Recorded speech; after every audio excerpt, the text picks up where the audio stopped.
Hello दोस्तों, मैं हूँ सीए दिव्या अग्रवाल और आप देख रहे हैं टैक्स विदाउट टीयर्स। उम्मीद करती हूँ कि आप सभी ठीक होंगे अपने घर पे और डेली जो होम रेमेडीज हमें लेनी होती है, यानी काढ़ा हो गया, स्टीम एक्सेट्रा हो गया, दैट मीन्स जो कोविड प्रिकॉशंस हमें लेने होते हैं वो आप ले रहे होंगे। दोस्तों, आज मैं अपने इस वीडियो में आपके साथ एक बहुत ही इंपॉर्टेंट एक अलर्ट आपके साथ डिस्कस करने वाली हूँ। जीएसटी पोर्टल पे अक्सर जो चेंजेस आते हैं उसमें से बहुत ही एक इंपॉर्टेंट चेंज है जो आज हम डिस्कस करेंगे। किस तरह का डायलॉग बॉक्स आ रहा है अब जीएसटी पोर्टल पे, क्या वो वार्निंग रिफ्लेक्ट कर रहा है और हमें उसको कैसे टैकल करना है, तो ये सारी चीजें मैं आपको आज वीडियो में बताऊंगी। तो आप बने रहिएगा वीडियो के एंड तक। बट इससे पहले दोस्तों, अगर अभी तक आपने मेरे चैनल यानी टैक्स विदाउट टीयर्स को सब्सक्राइब नहीं किया है तो प्लीज आप इसको सब्सक्राइब कीजिए, साथ ही बने बेल आइकन पे क्लिक कीजिए ताकि आपको रेगुलर जीएसटी वीडियो अपलोड्स के बारे में पता चल सके। इसके साथ साथ आप मुझे लिंक्डइन, ट्विटर, फेसबुक और टेलीग्राम पर भी फॉलो कर सकते हैं ताकि आपको रेगुलर जो अपडेट्स हैं वो आपको पता चल सके। दोस्तों, आते हैं हम अपने आज के टॉपिक पे कि क्या चेंज आया है। जैसा कि आपको पता है, रिसेंटली मैंने वीडियोस अपलोड किए थे जिसमें मैंने आपको बताया कि जनवरी ऑनवर्ड्स क्या क्या चेंजेस आ गए हैं। जैसे आधार ऑथेंटिकेशन हो गया है आपका, अब आपका इंटरेस्ट का भी आपका जो एलिमेंट है वो आपको पोर्टल पे दिखता है। और इसी तरह से अब एक बहुत ही इंपॉर्टेंट पॉइंट पे मैं आपको लेके जाना चाह रही हूँ। देखिए, जैसे ही आप लॉग इन करेंगे ना, वहां पे आप सर्विसेज के अंदर आप देखिएगा, यहां पे आपको आ जाएगा tax liability and ITC comparison. ये आपके पास पहले भी ऑप्शन था, बट अब इसमें क्या ऐसा चेंज आया है वो ये देखिए। सबसे major change, registration can be suspended as the percentage difference in liability declared in 3B it varies more than 10% than what is declared in GSTR1, or the ITC claimed in 3B varies more than 10% with the values auto-populated from GSTR 2B on the basis of one filed by the supplier। पहली चीज, यहाँ पे 2B क्यों लिखा है? क्योंकि अब से आपको 2A को देखना ही नहीं है। That means only and only आपको क्या देखना है, अब अपना रिकंसिलिएशन बनाते हुए आपको सिर्फ और सिर्फ 2B देखना है। सेकेंडली, इसका क्या मीनिंग है?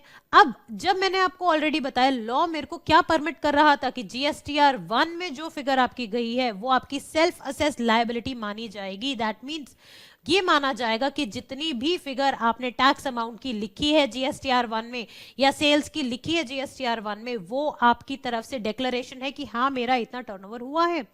बेसिस दैट आपको 3B भरनी है and they should match completely. अगर वो मैच नहीं होते हैं तो आपके ऊपर रिकवरी प्रोसीडिंग स्टार्ट हो सकते हैं। अब आप कहेंगे ये जी कहां पे लिखा है? तो अगर आपने नहीं देखा है तो दोस्तों, अभी तक आपको ये देखना चाहिए कि जीएसटी रिटर्न्स में जो 1 जनवरी से बड़े बदलाव हैं, इसमें मैंने पूरा डील किया है कि कौन सा सेक्शन आया है, किस तरह से वो सेक्शन ने पूरे सिचुएशन ही चेंज कर दी है, कैसे आपको मैचिंग करनी है, और कहीं ना कहीं ये बहुत ही हार्श है। अब इसके बाद देखते हैं हम आगे। अब ये क्या कह रहा है कि अगर आपने 1 में, हो सकता है कि कई बार क्लरिकल मिस्टेक्स भी हो सकते हैं, इसके रेस्पेक्ट में ऑलरेडी एक क्लैरिफिकेशन आया था कि भाई अगर क्लरिकल मिस्टेक होंगे तो आप जस्टिफाई करा दीजिएगा और आपको परेशान नहीं करेगा डिपार्टमेंट। बट स्टिल अब इन्होंने क्या कहा, एक डायलॉग बॉक्स दे दिया कि भाई 10% का अगर वेरिएंस है तो ठीक है, इसके बियॉन्ड अगर हो गया ना तो registration it can be suspended. यानी आपको अब क्या ध्यान रखना है कि आपके जीएसटीआर 1 3B बहुत ही टाइमली जाए और बहुत ही एक्यूरेट जाए, क्योंकि अगर टाइमली नहीं जाएंगे तो आपको पता है या तो आपका पोर्टल आपकी रिटर्न फाइलिंग को ब्लॉक कर सकता है या फिर अकॉर्डिंगली आपका ई-वेबल पोर्टल भी ब्लॉक हो सकता है। और अगर आपने गलत फाइल करी यानी फिगर्स आपने सही नहीं डाली हैं तो आपका वेरिएंस बेसिस पे देखा जाएगा, और फिर भी अगर गलती पाई गई उस वेरिएंस में 10% से ज्यादा का वेरिएंस पाया जाएगा तो भी आपकी रजिस्ट्रेशन सस्पेंड हो सकती है। फॉर एग्जाम्पल, अगर आपने जीएसटीआर 1 में बोला मेरी लायबिलिटी बनती है 100 रुपए की, तो 3B में आपको 100 भरना है। हो सकता है गलती से आप 90 भर दो, गलती से आप 70 भर दो, या फिर गलती से आप 120 भर दो। तो ऐसे सिचुएशन में मैक्सिमम वेरिएंस क्या हो सकता है? +10% एंड -10%। दैट मींस अगर आपने 90 से लेके 110 तक की फिगर अगर आपने डाली अपनी 3B में, पोर्टल फिर भी एक्सेप्ट कर लेगा, कोई बात नहीं। लेकिन अगर आपने 80 की फिगर डाल दी 3B में या 120 की डाल दी तो आपकी रजिस्ट्रेशन सस्पेंड हो सकती है। दैट मीन्स अब आपको 1-3B की लायबिलिटी पे ध्यान देना है। सेकेंडली वो क्या कह रहा है, 2B से मैच करता हुआ आईटीसी आपको 3B में डालना है, तो 2B से कहां मैच करोगे आप, 2B में जितना इनपुट आ रहा है उसको आप अपनी बुक से मैच करोगे और अकॉर्डिंगली आप 3B में इनपुट लोगे। उसमें भी मैक्सिमम वेरिएंस आपका सिर्फ और सिर्फ 10% आ सकता है, इससे ज्यादा नहीं आ सकता है। और अगर आया तो रजिस्ट्रेशन सस्पेंड कर दी जाएगी। सस्पेंड हुई है, कैंसिल नहीं हुई है। दैट मीन्स अगर सस्पेंड होएगी तो आपको ऑफिसर के पास जाके जस्टिफाई कराना होगा कि भाई ये अगर वेरिएंस है तो क्यों आ रहा है, बिकॉज एज पर गवर्नमेंट तो वेरिएंस आना ही नहीं चाहिए। 2B से आपका कंप्लीटली 3B का इनपुट मैच होना चाहिए और GSTR 1 से आपका 3B मैच होना चाहिए। But still if there is any kind of difference then at the most 10% variance will be permitted, beyond that it will not be permitted and your registration can be suspended. Mind the words, it is suspended and not cancelled. But हाँ, अगर आप justify नहीं करते हो, timely वो notice को revert नहीं करते हो तो कैंसिल भी हो सकती है आपकी रजिस्ट्रेशन। सो दोस्तों अब आपको बेहद ध्यान रखना होगा अपने रिटर्न्स भरते हुए। सो दोस्तों अपार्ट फ्रॉम दिस वार्निंग अब आपको देखना है कि इसके अंदर टेबल में क्या क्या चेंज आया था। चेंज देखिए, आप जैसे ही आप आगे जाएंगे ना तो ये देखिए difference in liability declared and paid. ठीक है, यहां पे देखिए tax liability as per GSTR 1 and IFF है, GSTR 2B and GSTR 2A है। दैट मीन्स अब 2A तो आपको कंसिडर नहीं करनी है, आपको 2B देखनी है, 1 देखनी है और क्वार्टरली फाइलर ऑफ 1 जो आपके IFF भर रहे हैं ताकि उनका इनपुट फॉरवर्ड हो सके, आगे अपने बायस को वो इनपुट पास ऑन कर सके। तो आपके अंदर उसके अंदर जो टैक्स लायबिलिटी है उसको कैसे मैच कराएंगे, देखिए liability as per GSTR 1 IFF, liability paid as per 3B, कोई शॉर्टफॉल एक्सेस है तो वो। और आपको पता होगा दोस्तों अगर आपने किसी पर्टिकुलर टैक्स पीरियड की प्रॉपर लायबिलिटी नहीं पे करी है तो आप उसको पे कर सकते हो, कैसे, DRC 03 के थ्रू पे कर सकते हो। ठीक है, या फिर नॉर्मली हम लोग क्या करते हैं, इधर देखो बेटर प्रैक्टिस इज ऑलवेज कि DRC 03 के through you make the balance payment which ever is required. But अगर आप नहीं करते हो तो मे बी सब्सिक्वेंट 3B में आप चेंज कर सकते हो।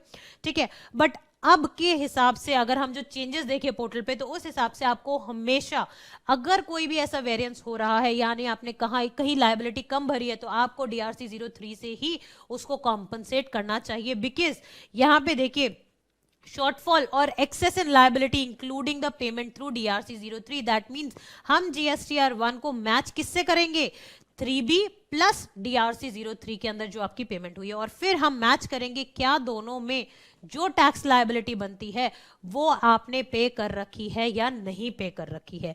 ठीक है, इसको मैं आपको दिखाती हूँ। देखिए टैक्स पीरियड जैसे है वैसे ही आ रखे है, टोटल है। अब आप देखेंगे यहां से कॉलम 1 के बाद सीधा 6 आ रहा है। रीजन मीन जब आप इसको एक्सपैंड करेंगे ना आपको वो बाइफर्केशन मिल जाएगा, CGST, SGST, IGST, cess and total, इस तरह से आपको बाइफर्केशन मिलेगा और वो हर एक कॉलम में यही से मिलने वाला है। तो आपको अब आपकी 1 और 3B को मैच कराना है। अगर 3B में कोई भी शॉर्टफॉल है तो आप वो DRC 03 के थ्रू आप बेसिकली कॉम्पनसेट कर सकते हैं। एंड लास्टली अगर आपने देखा हो तो ऊपर आपके पास ऑप्शन भी आ रहा था, यहाँ पे देखिए make the payment via DRC 03। देखिए अभी मैं आपको दिखाती हूँ, यहाँ पे देखिए ये जो आपका ब्लू बॉक्स आ रहा है यहाँ पे अगर आपकी कोई पेमेंट नहीं हो रखी है या शॉर्टफॉल पड़ रहा है तो आप उसको पे कर सकते हैं वहां से। तो इस तरह से आपके पोर्टल पे बहुत मेजर चेंज आया है दोस्तों। और अब जैसा कि आपको पता है कल बजट आ रहा है, बजट से काफी ज्यादा आपकी उम्मीदें होंगी, चाहे वो आपका डायरेक्ट टैक्स हो यानी इनकम टैक्स जहां पे आपके स्लैब्स के आपको वेट रहेगा कि क्या टैक्स रेट सेम रहेंगे, चेंज होंगे या और क्या पॉलिसी चेंजेस होने वाले हैं, या फिर GST में क्या और चेंजेस आने वाले हैं। तो दोनों ही चीजें दोस्तों कल मैं आपके साथ लेके आऊंगी और साथ ही साथ मैं जो एक सरप्राइज की मैंने बात करी थी वो भी मैं कल आपके साथ खोलूंगी ताकि आपको पता चल सके किस सरप्राइज पे मैं काम कर रही थी, क्या चीज मैं आपके लिए नई लाने वाली हूँ। उम्मीद करती हूँ आपको ये वीडियो अच्छा लगा होगा। अच्छा लगा है तो प्लीज इसको लाइक कीजिए और शेयर कीजिए ताकि बाकी सभी टैक्स पेयर्स और प्रोफेशनल को भी पता चल सके कि क्या चेंजेस आए हैं पोर्टल पे। Thank you so much and have a nice day.